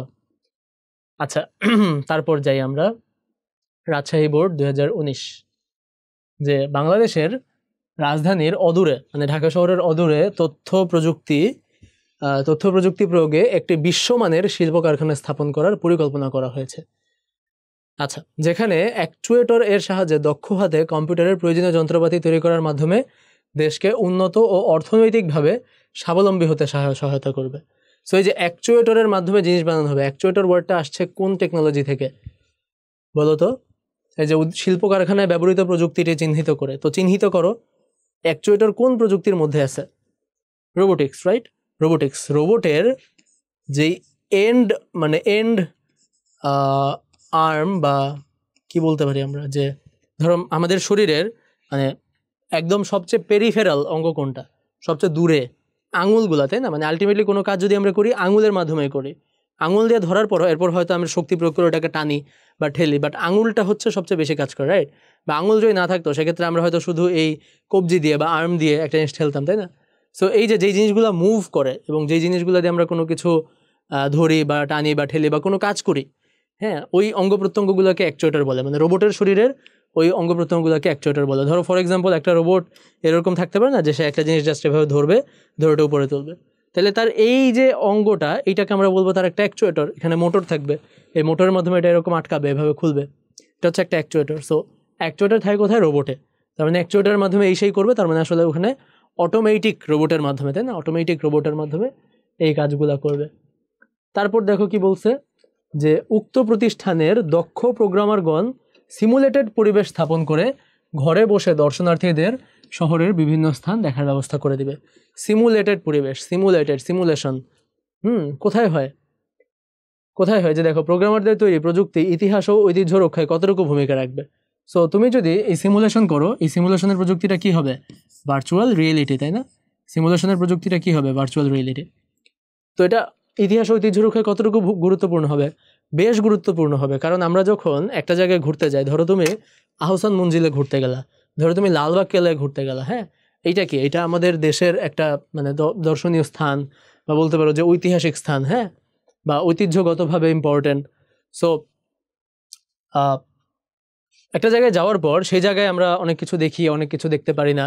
কিছু কিছু জায়গা আমরা দেখি, কিছু কিছু জায়গা রেস্ট্রিক্ট করা, কারণ ওই জায়গাগুলো খুবই সেন্সিটিভ, ওখানে দর্শনার্থীদের ঢুকতে দেয় না, বিকজ নষ্ট হয়ে যেতে পারে। কিছু কিছু জায়গাতে আমরা যাই কিন্তু অনেক মানুষের কারণে হয়তো দেখতে পারি না। কোনো একটা জায়গায় যাওয়ার পর ওটার ইতিহাস আমরা জানতে চাই, কিন্তু ট্যুরিস্ট গাইড না থাকলে আমরা ইতিহাসটা জানতে পারি না, বা আমাদের পরে বাসায় এসে পড়তে হয়। এবং আমরা কোনো একটা ছবির দিকে তাকিয়ে আছি, ওই ছবিটার মানে কি আমরা জানতে পারি না। হ্যাঁ, তো আমরা জাস্ট যাই, দেখে আসি, এবং দ্যাটস গুড এনাফ, রাইট? বা আমরা হয়তো যে ছবি টবি তুলে আসি, দ্যাটস গুড এনাফ। বাট যদি আর্টিফিশিয়াল ইন্টেলিজেন্সের মাধ্যমে, আর্টিফিশিয়াল ইন্টেলিজেন্স না সরি, ভার্চুয়াল রিয়েলিটির মাধ্যমে আমরা ভার্চুয়ালি জিনিসগুলো ভিজিট করতে পারতাম, তাইলে আমরা সুবিধা যেটা হইতো যে আমরা যখন কোনো একটা জিনিস দেখবো, সাথে সাথে ওটার হিস্ট্রিটা আমরা দেখতে পারতাম, তাই না? যে এটা কে করছে, কবে করছে, কোন সালে আহসান মঞ্জিল দেখতে কীরকম ছিল। তুমি বিভিন্ন জায়গায় গেলেই দেখবা যে তার মানে গঠনকালীন অনেক ছবি আছে। তুমি তাজমহল যদি দেখো, তাজমহলের আশেপাশে তুমি দেখবে যে তাজমহল বানানোর সময় বিভিন্ন ছবি তোলা আছে, যে তাজমহল 90% বানানো হয়েছে এরকম একটা ছবি, 30% বানানো হয়েছে এরকম একটা ছবি, পিলার বসাইতেছে। হ্যাঁ, তো এই জিনিসগুলো কিন্তু তুমি ওই সিমুলেশনের মাধ্যমে দেখতে পারবা, ইতিহাস দেখতে পারবা।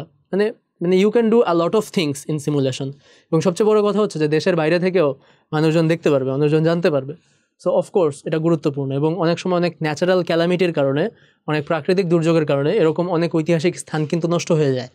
ধরো যে মাটির নিচ থেকে এই মানে সেই উয়ারি বটেশ্বরের একটা বের করা হয়েছে, বা সে এনিথিং, মনে করো মহাস্থানগড় বলো বা শালবন বিহার না সরি মহাস্থানগড় বলো বা পাহাড়পুর বলো, পাহাড়পুর বোধ। তো এগুলা পুরোটা জিনিস, মানে এগুলার অ্যাকচুয়াল স্ট্রাকচার কীরকম ছিল, পুরা জিনিসটা অ্যাকচুয়ালি কীরকম ছিল, এটা তো ওখানে গেলে আসলে বোঝা যায় না। হ্যাঁ, কারণ অনেক কিছুই নষ্ট হয়ে গেছে, অনেক কিছু ধ্বংস হয়ে গেছে, এবং মানে ভবিষ্যতে কোনো কারণে আরও নষ্ট হইতেই পারে।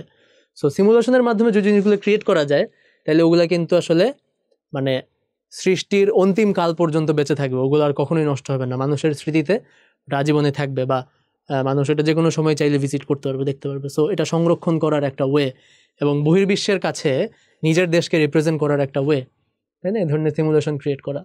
সো অফকোর্স এই কথাগুলো ভাই যেগুলো বললাম, এগুলো যদি বলতে পারো তাহলেই মার্ক পেয়ে যাবা, তাই না? গুরুত্ব অপরিসীম বললে হবে না, রাইট? আচ্ছা, পরের কোয়েশ্চেন। কুমিল্লা বোর্ড 2019, চিপস সবার খুবই প্রিয়। নট শিওর চিপস সবার প্রিয় এমন কোনো কথা নাই, বাট কারো খাইতে খুব একটা খারাপ লাগে না আশা করি। চিপস প্যাকেটজাতকরণের সময় একটা বিশেষ প্রযুক্তি ব্যবহার করা হয়। চিপস কারখানার নিরাপত্তা নিশ্চিতের জন্য প্রবেশের পথে আঙুলের ছাপ দেওয়া হয়। সো এই যে দেওয়ার জন্য একটি ডিভাইস স্থাপন করা হয়েছে। সো উদ্দীপকের কারখানায় ব্যবহৃত ডিভাইসটির প্রযুক্তি কি? Biometrics, right? বায়োমেট্রিক। কেমন বায়োমেট্রিক? Fingerprint scanner, right? কেমন বায়োমেট্রিক? Fingerprint scanner.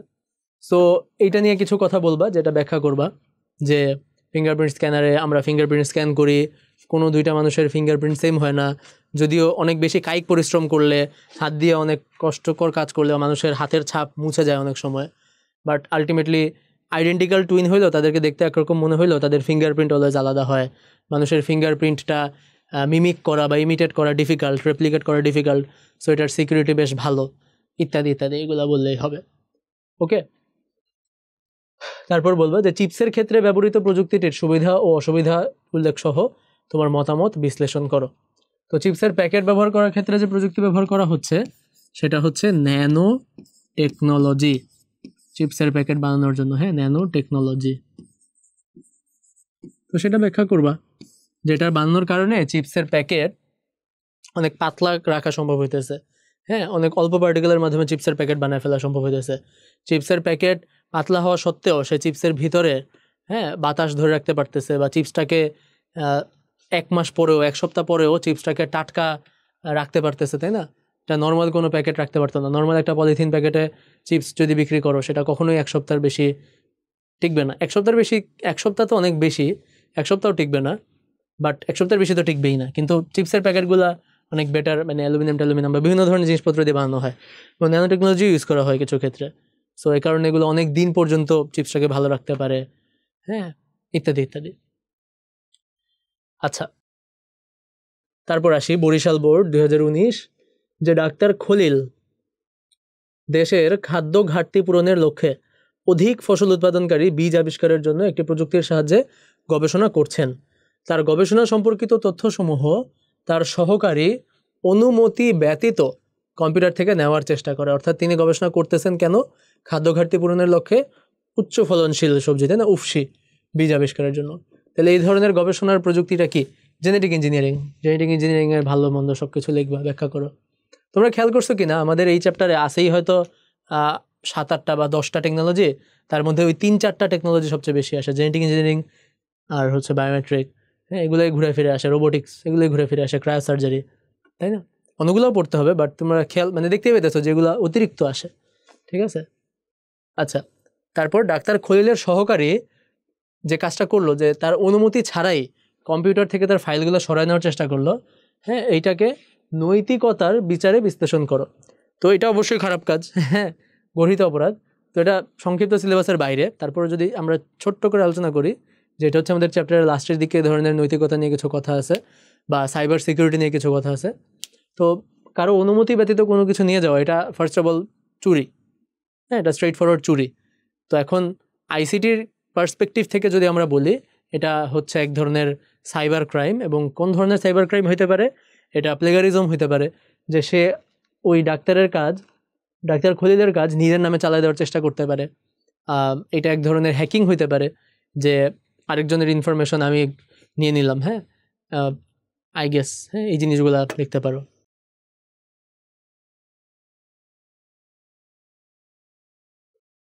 তারপর হচ্ছে সিলেট বোর্ড 2019, যে ডাক্তার নিলয় ব্রেইন ক্যান্সার নিরাময়ে শীতল আর্গন গ্যাস ব্যবহারের চিকিৎসা পদ্ধতি প্রয়োগের জন্য অভিজ্ঞতা লাভের উদ্দেশ্যে একটি সিমুলেটেড অপারেশন সম্পন্ন করেন। তো শীতল আর্গন গ্যাসের চিকিৎসা পদ্ধতি কোনটা? ক্রায়োসার্জারি। সিমুলেটেড, সিমুলেশন আসবে কই থেকে? Virtual reality. এখানে বলছে চিকিৎসা পদ্ধতিটি ব্যাখ্যা করো। ক্রায়োসার্জারির ব্যাখ্যা করব আমরা কত টেম্পারেচারে, -41 থেকে -196 ডিগ্রি সেলসিয়াস। কী কী ক্রায়োজেনিক এজেন্ট ব্যবহার করা হয়? এই যে আর্গন, নাইট্রোজেন, তাই না? তারপর ক্রায়োপ্রোব ইউজ করা হয়, তাই না? যে প্রোবটা এরকম, যে প্রোবটা মানুষের শরীরে প্রবেশ করানো হয়, এটার নাম ক্রায়োপ্রোব। হ্যাঁ, এই 2-4টা কথাই আছে, এগুলো ব্যাখ্যা করবা। তারপরে কোয়েশ্চেন, যে ডাক্তার নিলয়ের অপারেশনের অভিজ্ঞতা লাভের পরিবেশের প্রভাব বিশ্লেষণ করো। সো অভিজ্ঞতা লাভের পরিবেশটা কি? কি পরিবেশ? এটা একটা ভার্চুয়াল পরিবেশ বা সিমুলেটেড পরিবেশ, হ্যাঁ, এবং সিমুলেটেড পরিবেশ হলেও he will feel like it's real, because it's virtual but it's real, it feels like real. So এটার নাম দিয়েছে ভার্চুয়াল রিয়েলিটি, রাইট? সো এটাই, যে আমরা বাস্তবে, মানে শুরুতেই বাস্তবে আসলে চিকিৎসা না করে যদি আমরা ভার্চুয়াল রিয়েলিটিতে চিকিৎসা করি, ভার্চুয়াল রিয়েলিটিতে প্রশিক্ষণ নেই, তাহলে যেটা হবে যে আমরা ভুল করলে সেটা মানে বিরাট কোনো মাসুল হবে না। ডিরেক্ট কোনো মানুষের উপর আসলে প্র্যাকটিস করাটা তো ডাজন্ট মেক সেন্স, তাই না? আচ্ছা, তারপর কি? দিনাজপুর বোর্ড 2019, দেখি এখানে কি বলতেছে। মিসেস পাপিয়ার কপালে একটি টিউমার দেখা দেওয়ায় তিনি বিশেষায়িত হাসপাতালে সার্জারির জন্য ভর্তি হলেন। উক্ত হাসপাতালের ডাক্তারগণ আঙুলের ছাপ ব্যবহার করে হাসপাতালে প্রবেশ করেন। তাহলে ডাক্তাররা হাসপাতালে প্রবেশ করে কি দিয়ে? বায়োমেট্রিক দিয়ে, তাই না? সার্জারি বিভাগের ডাক্তার তাকে অপারেশন পূর্ববর্তী বিভিন্ন টেস্ট দিলেন। টেস্টে পাপিয়ার অতিরিক্ত ব্লাড সুগার থাকায় ডাক্তার তাকে ইনসুলিন প্রয়োগে ডায়াবেটিক্স নিয়ন্ত্রণ করার ব্যবস্থা গ্রহণ করলেন। সো ডাক্তারদের হাসপাতালে প্রবেশের প্রযুক্তিটা ব্যাখ্যা করো। আঙুলের ছাপ দিয়ে প্রবেশ করে, হ্যাঁ, এটা হচ্ছে বায়োমেট্রিক। ওকে, তারপর হচ্ছে যে মিসেস পাপিয়ার চিকিৎসায় ব্যবহৃত ঔষধ তৈরির প্রযুক্তি কৃষি গবেষণায় সফলতা অবদান রাখে, মতামত দাও। সো তার চিকিৎসায় ব্যবহৃত ঔষধ তৈরির প্রযুক্তি, চিকিৎসায় ব্যবহৃত ঔষধ তৈরির প্রযুক্তি, দেখো তো তার চিকিৎসায় ব্যবহৃত ঔষধ তৈরির প্রযুক্তি কি? খেয়াল করো।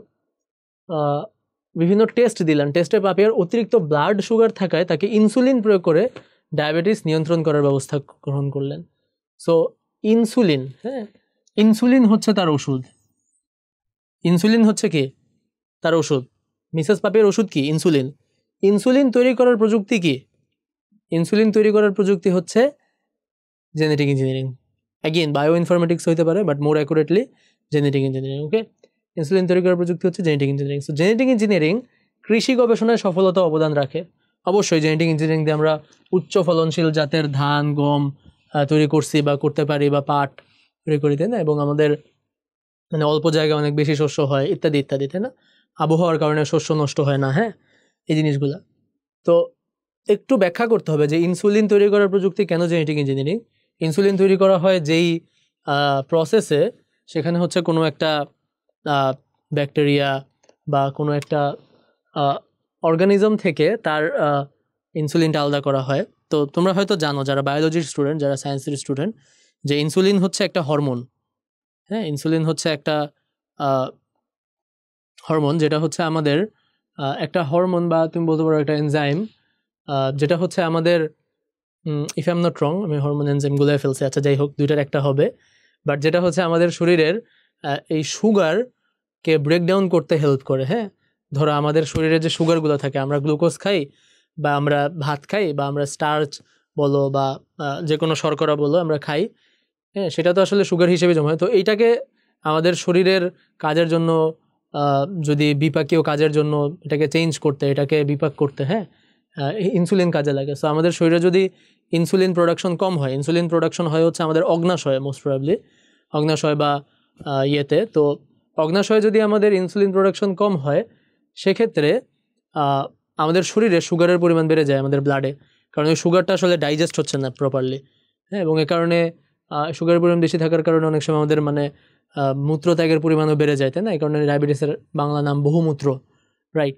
সো এই ব্যাপারগুলো আর কি। সো ইনসুলিন তৈরি করা হয় কিভাবে, হ্যাঁ, এক্সাক্ট প্রসেসটা মেবি তোমরা বায়োলজিতে পড়ছো অর সামথিং, বাট এটা হচ্ছে তোমার ওই জেনেটিক্যালি মডিফাইড ইয়ের মতোই, অর্গানিজমের মতোই ইনসুলিন তৈরি করার প্রসেসটা জেনেটিক ইঞ্জিনিয়ারিংয়ের একটা পার্ট। ওকে, আচ্ছা তো চলো পরের পার্টে যাই, পরের কোয়েশ্চেনে যাই। সম্মিলিত বোর্ড 2018 সালে সব বোর্ডের আইসিটির একটাই কোয়েশ্চেন আসছিল যে গবেষণা প্রতিষ্ঠান আলফা এর বিজ্ঞানীগণ রোগাক্রান্ত কোষে সরাসরি ওষুধ প্রয়োগ করার জন্য আণবিক মাত্রার একটি যন্ত্র তৈরির চেষ্টা করছেন। ব্রেইনের অভ্যন্তরের গঠন ও কোষ পর্যবেক্ষণের জন্য তারা একটি সিমুলেটেড পরিবেশ তৈরি করেন। বিজ্ঞানীদের পর্যবেক্ষণে ব্যবহৃত প্রযুক্তিটি ব্যাখ্যা করো। সো বিজ্ঞানীদের পর্যবেক্ষণের প্রযুক্তিটা কি? আণবিক মাত্রার একটি যন্ত্র তৈরি, অভ্যন্তরের গঠন পর্যবেক্ষণের জন্য তারা একটি সিমুলেটেড। সো পর্যবেক্ষণের জন্য প্রযুক্তিটা হচ্ছে ভার্চুয়াল রিয়েলিটি, তাই না? সিমুলেটেড পরিবেশ যেটা হচ্ছে ভার্চুয়াল রিয়েলিটি। অনেক সময় গ আর ঘয়ের কোয়েশ্চেন আমরা মিলিয়ে ফেলি, সো একটু খেয়াল রাখতে হবে গতে কি বলছে, ঘতে কি বলছে। ওকে, যেটা আগে বলবে সেটাই যে গতে আসবে কোয়েশ্চেন এমন কিন্তু নাও হইতে পারে, তাই না? পরে বলছে যে উদ্দীপকে উল্লিখিত যন্ত্র তৈরির প্রযুক্তিটি খাদ্য শিল্পে কি ধরনের প্রভাব রাখে বিশ্লেষণ করো। সো উল্লিখিত যন্ত্র তৈরির প্রযুক্তিটা কি? আণবিক মাত্রায় একটি যন্ত্র তৈরির চেষ্টা করছেন রোগাক্রান্ত কোষে সরাসরি ঔষধ প্রয়োগ করার জন্য আণবিক মাত্রার একটি যন্ত্র তৈরির চেষ্টা করছেন। সো আণবিক মাত্রার যন্ত্র তৈরি করা যাবে কিভাবে বলো তো? Any idea? মানে আণবিক মাত্রার যন্ত্র তৈরি করতে হলে তোমাকে অনেক ছোট যন্ত্র তৈরি করতে হবে। সো এটার জন্য আমাদের কি লাগবে? Nano technology, right? এই যে খুবই ছোট যন্ত্র তৈরি করার ট্রাই করতেছে, এই প্রযুক্তিটা কি? Nano technology.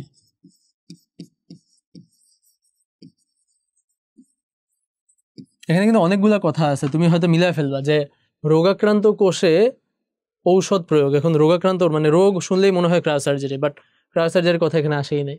তারপর মনে হবে যে ঔষধ বানাবে, তাহলে ঔষধ বানাবে এটা মনে হয় genetic engineering, but genetic engineering কথা এখানে আসেনি। এখানে মেনলি বলছে যে এগুলো করার জন্য তারা আণবিক মাত্রার ছোট্ট একটা যন্ত্র বানাইতে চায়।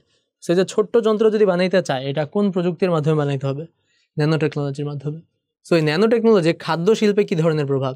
সো খাদ্য শিল্পে ভালো প্রভাবও আছে, খারাপ প্রভাবও আছে। কি কি প্রভাব? ফার্স্ট অফ অল দেখো, খাদ্য সংরক্ষণের জন্য আমরা এই যে চিপস পড়লাম, এরকম খাদ্য সংরক্ষণের জন্য বিভিন্ন ন্যানো টেকনোলজি দিয়ে আমরা বিভিন্ন রকম মোড়ক বা আবরণ তৈরি করে খাদ্য সংরক্ষণ করতে পারি। হ্যাঁ, বিভিন্ন ভালো দিক আছে। বা জেনেটিক ইঞ্জিনিয়ারিংয়ের মাধ্যমে আমরা ন্যানো টেকনোলজির মাধ্যমে আমরা ওই শস্য ক্ষেত্রের পোকামাকড় মারার জন্য যে ইনসেকটিসাইড বা আমরা স্প্রে করি, হ্যাঁ, কীটনাশকগুলো, সেগুলো ওইভাবে আমরা ডেভেলপ করতে পারি যেন পোকামাকড় বেটার ওয়েতে মারতে পারে। হ্যাঁ, বা ধরো যে আমাদের পানির গুণাগুণ বজায় রাখার জন্য, হ্যাঁ, বা আমরা যেই সার দিচ্ছি সেটার গুণাগুণ বজায় রাখার জন্য আমরা ন্যানো টেকনোলজি ইউজ করতে পারি বিভিন্ন জায়গায়। বাট খারাপ দিক হচ্ছে যে এই ন্যানো পার্টিকেলগুলো অনেক সময় আমাদের এই ফুড চেইনে ঢুকে পড়ে এবং আমাদের শরীরে চলে আসে। এবং যেহেতু ন্যানো পার্টিকেলগুলো খুবই ছোট, এগুলো খুব ইজিলি আমাদের শরীর, ব্লাড, হ্যাঁ, এগুলো মানে ভেদ করতে পারে এবং বিভিন্ন সময় এগুলো আমাদের শরীরের বিভিন্ন কেমিক্যালের সাথে রিয়্যাক্ট করে সাইড ইফেক্ট দেখা যায় আমাদের শরীরে। হ্যাঁ, সো ন্যানো পার্টিকেলগুলো কোনো একভাবে আমাদের ফুড চেইনে যদি ঢুকে যায় এটা ব্যাড। বাট অন্যভাবে আমরা যদি ডেলিভারেটলি ন্যানো পার্টিকেল ইউজ করে এটার অনেক ভালো আউটপুটও পাওয়া পসিবল, রাইট? আচ্ছা, তারপর দেখি এটা কি কোয়েশ্চেন। ঢাকা বোর্ড 17, বিশাল বড় কোয়েশ্চেন। ভিনকু নামে জাপানের এক প্রযুক্তি কোম্পানি ডিজিটাল প্রযুক্তির কৃত্রিম গৃহকর্মী তৈরি করেছে, যার নাম দেওয়া হয়েছে হিকারি। এই গৃহকর্মীকে দেখা যাবে হলোগ্রাফিক পর্দায়, অর্থাৎ বাস্তবে না, হলোগ্রাফিক পর্দায় দেখা যাবে, kind of like a screen, তাই না? হলোগ্রাফিক পর্দা মানে কি, যে আমরা ইউজ করি না, প্রজেক্টর ইউজ করি না, সো প্রজেক্টর স্ক্রিনের মতো। হ্যাঁ, আচ্ছা, হিকারি তার গৃহকর্তাকে ঘুম থেকে জাগানো, গুড মর্নিং বলা, অফিসের কাজের ফাঁকে ফাঁকে বিভিন্ন বার্তা পাঠানোর কাজও করবে। স্বাভাবিক, আমরা চিনি এগুলো, গুগল অ্যাসিস্ট্যান্ট, সিরি, অ্যালেক্সা এই ধরনের হেল্প করে, তাই না? তারপর বলতেছে রাফি, আরেকজন ব্যক্তি চলে আসছে, বিশাল বড় একটা গল্প, বুঝছো, মোটামুটি ছোট গল্প হবে একটা। রাফি সদ্য পড়াশোনা শেষ করে বেসরকারি ব্যাংকের কর্মকর্তা হিসেবে যোগদান করেছে, ভেরি গুড। যেহেতু সে বাসায় একা থাকে, তাই মাঝে মাঝে ঘুম থেকে উঠতে দেরি হয়। আচ্ছা, ভালো কথা, একা থাকে, কেউ ডেকে দেওয়ার নাই। সেজন্য সে একটি হিকারি কেনার সিদ্ধান্ত নিলেন। যেহেতু হিকারির দাম বেশি, তাই বাসা থেকে চুরি না হয়, সেজন্য বাসার নিরাপত্তা ব্যবস্থা গ্রহণের চিন্তা করলেন, যাতে পরিচিত ব্যক্তিরা নির্দিষ্ট বাটনে আঙুলের ছাপ দিয়ে বাসায় প্রবেশ করতে পারবে। যদিও নিরাপত্তার জন্য তার অফিসের টাকার ভল্টে প্রবেশের জন্য মাইক্রোফোনে কথা বলে প্রবেশ করতে হয়। আচ্ছা, উদ্দীপকের হিকারি তৈরিতে ব্যবহৃত প্রযুক্তিটা, হিকারি তৈরিতে ব্যবহৃত প্রযুক্তি কি বলতো? হিকারির কোনো বাস্তব অবয়ব আছে যেটা হাঁটাচলা করে, এই করে সেই করে? নাই, থাকলে সেখানে রোবোটিক্স আসতো, বাট যেহেতু নাই, শুধুমাত্র হলোগ্রাফিক, তার মানে এখানে রোবোটিক্সের কোনো পার্টই নাই। পুরো পার্টটাই কি এখানে আর্টিফিশিয়াল ইন্টেলিজেন্সের, যে সে তার চিন্তা করার ক্ষমতা আছে, সে মানুষকে রাখতে পারে, সে গুড মর্নিং বলা, অফিসের কাছে কাছে বিভিন্ন বার্তা পাঠানো, কমিউনিকেশন করা, রাইট? যেমন মানে আমরা গুগল অ্যাসিস্ট্যান্ট, অ্যালেক্সা বা সিরি ইউজ করি, এইভাবেই তো ইউজ করি, রাইট? সো হিকারি তৈরিতে ব্যবহৃত প্রযুক্তিটা হচ্ছে আর্টিফিশিয়াল ইন্টেলিজেন্স, এআই। অনেকক্ষণ পর এআই এর একটা কোয়েশ্চেন পাওয়া গেল। ওকে, এআই ব্যাখ্যা করবা। তারপর দেখো যে রাফির বাসা নিরাপত্তার কৌশলের মধ্যে কোনটা বেশি উপযোগী। সো এটা আমরা অলরেডি একবার ডিসকাস করছি যে বাসায় হচ্ছে ফিঙ্গারপ্রিন্ট, আর ভল্টে প্রবেশের জন্য মাইক্রোফোনে কথা বলতে হয়। সো ফিঙ্গারপ্রিন্ট অবশ্যই ভয়েস রিকগনিশনের চেয়ে বেটার, বুঝছো? ফিঙ্গারপ্রিন্ট অবশ্যই ভয়েস রিকগনিশনের চেয়ে বেটার।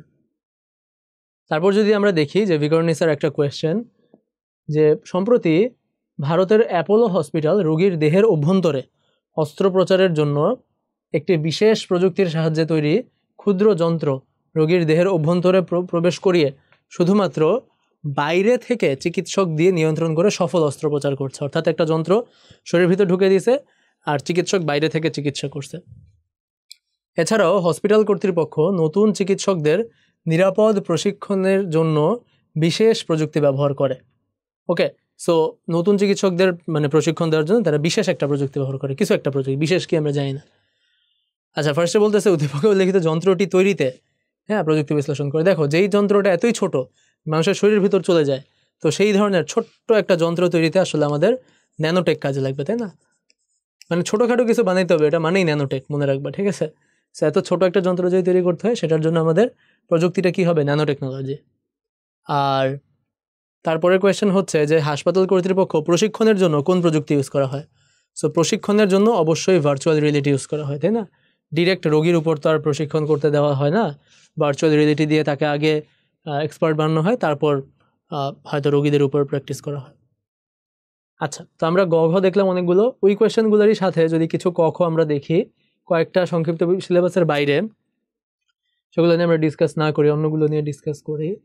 যেমন দেখো, রোবোটিক্স কি? সো এটা সুন্দর করে উত্তর দিবা, বোর্ড বইয়ে যে কথাটা আছে সেইটা। তারপরও যদি আমি একটু আইডিয়া দিই যে রোবোটিক্স হচ্ছে এমন একটা মানে যন্ত্র, এমন একটা মেকানিক্যাল যন্ত্র যেটা হচ্ছে স্বয়ংক্রিয়ভাবে অথবা মানুষের ইনপুটের মাধ্যমে তার অঙ্গ প্রত্যঙ্গ নড়াচড়া করতে পারে এবং এর মাধ্যমে কোনো একটা উদ্দেশ্য হাসিল করতে পারে, রাইট? বায়োমেট্রিক কি? বায়োমেট্রিক হচ্ছে একটা নিরাপত্তা ব্যবস্থা, বা নিরাপত্তা ব্যবস্থা বলতে পারো, বা বলতে পারো যে কোনো একটা ব্যক্তিকে অদ্বিতীয়ভাবে শনাক্ত করার একটা ব্যবস্থা, হ্যাঁ, তার বৈশিষ্ট্যগত অথবা আচরণগত বৈশিষ্ট্যের মাধ্যমে। কৃত্রিম বুদ্ধিমত্তা কি? কৃত্রিম বুদ্ধিমত্তা হচ্ছে এমন একটা বুদ্ধিমত্তা যেটা কৃত্রিম। আচ্ছা, তো সুন্দর করে যদি বলি, কৃত্রিম বুদ্ধিমত্তা হচ্ছে যেখানে একটি কম্পিউটার প্রোগ্রাম, হ্যাঁ, অনেকটা মানুষের মতো, মানে কম্পিউটার প্রোগ্রামের বুদ্ধিমত্তা অবশ্যই কৃত্রিম, আমরা বানাইছি, এটা ন্যাচারাল কিছু না, সৃষ্টিকর্তা বানায় নেই, আমরা বানাইছি দেখে এটা কৃত্রিম। আচ্ছা, সো একটা কম্পিউটার প্রোগ্রাম যদি মানুষের মতো চিন্তাভাবনা করতে পারে, বা একটা কম্পিউটার প্রোগ্রামের যদি বুদ্ধিমত্তা থাকে, হ্যাঁ, তাহলে সেটা কৃত্রিম বুদ্ধিমত্তা বলবো। আচ্ছা, ই কমার্স কি, টেলিমেডিসিন কি, এগুলো বলতেছে সংক্ষিপ্ত সিলেবাসের বাইরে, সো লাগতেছে না। ক্রায়োসার্জারি কি? শীতল তাপমাত্রায় চিকিৎসা প্রসেস। জেনেটিক ইঞ্জিনিয়ারিং কি? কোনো প্রাণীর বা কোনো জীবের জিনোম সিকোয়েন্স নিয়ে কাজ করার বা জিনোম সিকোয়েন্স চেঞ্জ করার, হ্যাঁ, যে ইঞ্জিনিয়ারিং, সেটাকে বলে জেনেটিক ইঞ্জিনিয়ারিং। আচ্ছা, অনুধাবকমূলক কোয়েশ্চেনগুলো কি? প্রযুক্তির ব্যবহারে মোটর ড্রাইভিং প্রশিক্ষণ সম্ভব কথাটি ব্যাখ্যা করো। অবশ্যই মোটর ড্রাইভিং সম্ভব কিভাবে? ভার্চুয়াল রিয়েলিটি দিয়ে, তাই না? ভার্চুয়াল রিয়েলিটি দিয়ে। তথ্য প্রযুক্তি নির্ভর বিশ্বই বিশ্বগ্রাম, এটা সংক্ষিপ্ত সিলেবাসের বাইরে লাগবে না। প্রযুক্তি ব্যবহার করে মোটর ড্রাইভিং, একই কথা আবার আসছে। ঘরের মধ্যেই ড্রাইভিং শেখা, একই কথা আবার আসছে। সবই ভার্চুয়াল রিয়েলিটি, তাই না? আচরণের মাধ্যমে ব্যক্তি শনাক্তকরণ, এটা কি? এটা হচ্ছে বায়োমেট্রিক, আচরণের মাধ্যমে ব্যক্তি শনাক্তকরণ। সো আচরণের মাধ্যমে ব্যক্তি শনাক্তকরণ এর প্রসেসগুলো কি কি বলো তো? টাইপিং কি স্ট্রোক, হ্যাঁ, টাইপ করার সময় একটা মানুষ কি ওয়েতে টাইপ করতেছে, টাইপিং কি স্ট্রোক। বা তার হচ্ছে আমরা বলি গাইড সাইকেল, যে মানুষ কি ছন্দে হাঁটতেছে, বা একটা মানুষের সিগনেচার, বা একটা মানুষের হাতের লেখা, হ্যান্ড রাইটিং,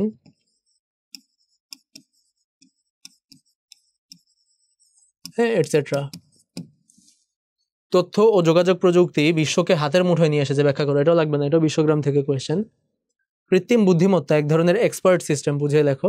কৃত্রিম বুদ্ধিমত্তা এক ধরনের expert system because they are experts, right? এই তো, এই জিনিসটা সুন্দর করে ব্যাখ্যা করে দিবা। আণবিক পর্যায়ের গবেষণার প্রযুক্তিটি ব্যাখ্যা করো। আণবিক পর্যায়ের গবেষণা কি? আণবিক পর্যায়ের, এখন আণবিক পর্যায়ের গবেষণা অনেক কিছুই হইতে পারে, বাট আমাদের বইয়ে আণবিক পর্যায়ের গবেষণা হচ্ছে ন্যানো টেকনোলজি, তাই না? Nano technology. বিশেষ প্রযুক্তির কিছু কম্পিউটার মানুষের মতো সিদ্ধান্ত গ্রহণে সক্ষম, কৃত্রিম বুদ্ধিমত্তা, হ্যাঁ, কৃত্রিম বুদ্ধিমত্তা। ওকে, সো এই জিনিসগুলো লিখলেই মোটামুটি হয়ে যাবে। সো উইথ দ্যাট আমাদের মোটামুটি আমরা চ্যাপ্টার 1-এর অনেকগুলো সিকিউ প্র্যাকটিস করলাম, বিভিন্ন বছর বিভিন্ন কলেজের বা বোর্ডে আসা কোয়েশ্চেন, এবং একটা আইডিয়া পেয়ে গেলাম কী ধরনের কোয়েশ্চেন আসে, কোন টপিকগুলো থেকে আসে, হ্যাঁ, এবং আমরা কীভাবে আসলে প্রিপারেশনটা নিব, এবং কীভাবেই বা প্রিপারেশন নেওয়ার পর পরীক্ষার হলে যাই লিখব। তোমরা যারা আমাদের সাথে আমাদের ফেসবুক গ্রুপগুলোতে এবং ইউটিউব চ্যানেলে কানেক্টেড নাই, তারা অলরেডি কানেক্ট হয়ে যেও। আমাদের ইউটিউব চ্যানেলে এই ভিডিওটার মতোই আরও অনেক শিক্ষণীয় ভিডিও তোমরা পেয়ে যাবে, এবং আমাদের যে কোনো কোর্স, যে কোনো আপডেট তোমরা আমাদের ফেসবুক গ্রুপগুলোতে, ফেসবুক চ্যানেলেও পেয়ে যাবে। তো তোমাদের জন্য অনেক অনেক শুভকামনা। এতক্ষণ ধরে মনোযোগ দিয়ে ক্লাসটা করার জন্য তোমাদেরকে ধন্যবাদ। আবার ইনশাল্লাহ তোমাদের সাথে আরেকদিন দেখা হবে। আনটিল দেন, আল্লাহ হাফেজ।